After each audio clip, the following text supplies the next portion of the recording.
That is the first observation that I would like to share with you this afternoon.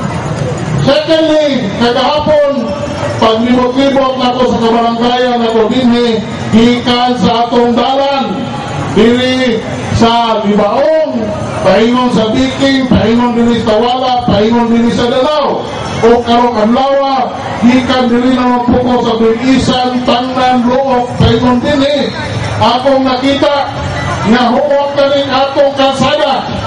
Tinoon, malipayon ta na asfalto ang atong kalsada. Apan, tungod sa nakadaghang tao nga muanhi sa isla sa Panglao, sa mga nagdaghang tao nga muanhi sa lungsod sa Panglao, nakadaghan ang mga sakyanan, mahimo ng buot ang atong dalan tungod kay apiki na, kay daghan na ang traffic na tutinhi. Umaw ka na hinungdan nga kami ni Governor Chato, nagkayusa kami sa pagdason sa atong presidente nga suportaran ang usa kadakong proyekto dinhi sa isla sa Panglao.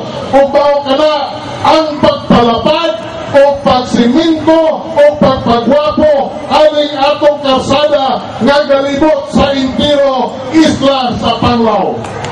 Ang maong proyekto mukantidad ka na o total of 1.1 billion pesos. O sigon sa among sinaptalay ni Secretary Singson sa Department of Public Works and Highways, mapahinuna nato nga sunod tuig sugdan ang pagpalapad o pagsiminto, pagwapo sa atong kalsada nga galibot sa isla sa Panglao. Gikan dito sa Tutulan, Sungkulan, Bingag, Tangnan, Bilisan, Luok, poblasyon. Dagan na dito sa Danao, paingon dito sa Dawis.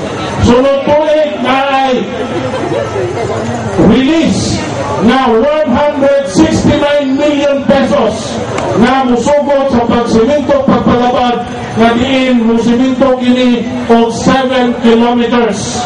Program kini for the next 4 years nga pagahinuon nato dinhi sa lungsod sa Panglao, sa isla sa Panglao. Ato kini gihimo agig panghatag suporta sa ato nga mga development trust dinhi sa mga isla nga makahatag kita o mga infrastructure nga makatabang sa pagsuporta sa pagpalambo sa industriya, sa turismo nga diin mo atong gihimo na primary strategy for attaining development here in the province of Bohol and thereby in the hope of creating jobs and economic opportunities for our people. Not only that, kalipay sa nako nga mopahibaw kaninyo na humanon po nato ang isugdan ni Governor Chato. Atong siya pa ang kongresista, umaw ka na ang paghuman sa pagpalapad o pagsiminto sa tanang dalan gikan sa junction sa Mansasa, paingon sa Dawis, paingon dinhi sa lungsod sa Panglao.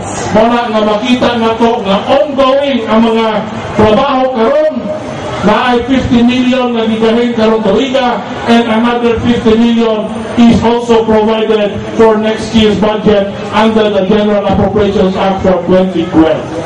So muna na ako mga update na ihatag kaninyo aron nga kita ma-inspire sa atong mga panimbasog o paningkamot na magkatabang sa pagpalambo sa atong lungsod sa Panglao, sa atong probinsya sa Bohol.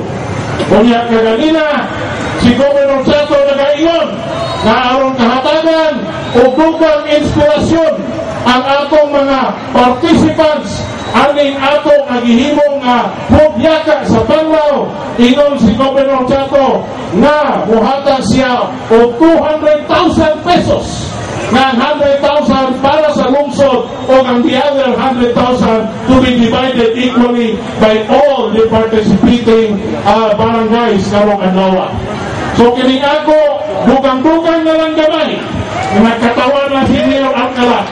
So aron ma-inspire ang tanang mga contingents na manimbasog mo duro nga mudaog mo aning maong hubyaka sa Panglao sa 2011 to give you additional incentive. Kinsan contingent o barangay na mo'y mudaog sa hubyaka sa sa Panlaw 2011 ang inyong congressman muhatag anang maong winning barangay o usa ka multi-count nga magamit sa inyong barangay. Anti ako kuko, dagang salamat o may hapon kanyang salamat. Daghan kayong salamat, Congressman Rene Lopez Obrador. So, nakadungog mo mga participants? So, aduha dunya nito kiyay-kiyay. Kaya karon ka mo ang mulugwag ng kampiyon karon na puna. Kaya tagaan mo og multi-cab. Kasunod ko ikuno, kanang multi-cab, kahimo na ng van. Kasunod, kahimo na magama ka o LRT, manakay na tantangan. 2013. So, husband ko, dagan kayong salamat. Congressman Lampagos. Na-inspired ka ito ang mga dancers o labi na ang mga choreographers o ang mga kapitanes and heads of the different schools of Panglao. So, at pinakang kasunod. Mga igsunan ang malipila-ila kaninyo ang members of the Board of Judges.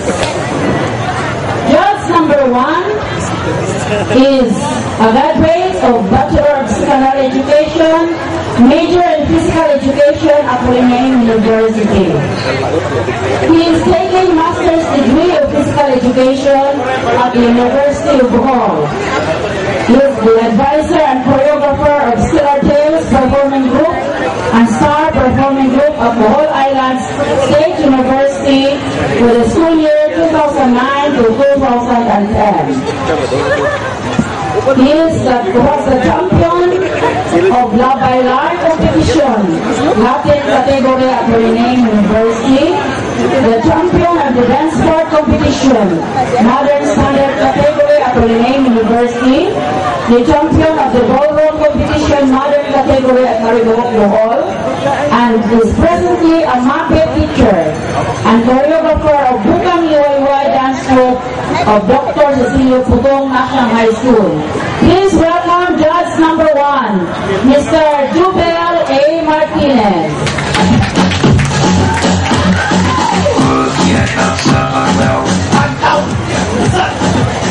The next judge is a Ballet Philippines Dance Scholar, summer 2002, 2004, and 2010.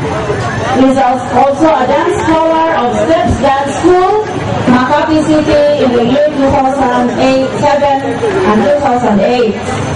He attended the World Jazz Dance Congress, Chicago, Illinois in the year 2007.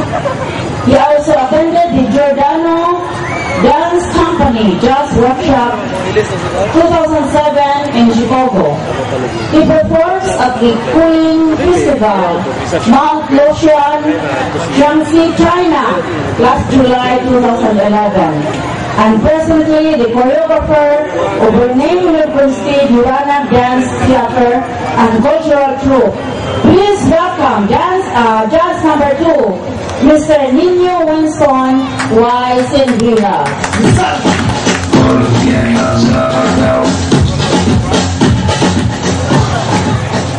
The chairman of the Board of Judges is a bookkeeper by profession of the PMI Colleges Manila, the consultant of Tourism Council of the Municipality of Pilar, Laguna, the chairman of the Paila Festival, Municipality of Pilar, Laguna, Paila Festival, and even specialist and concert producer.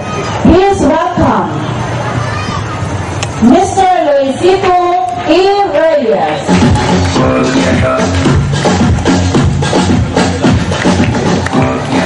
Ato sa natagan sa nasipang pakpak, piningkulo ka mga members of the Board of Judges.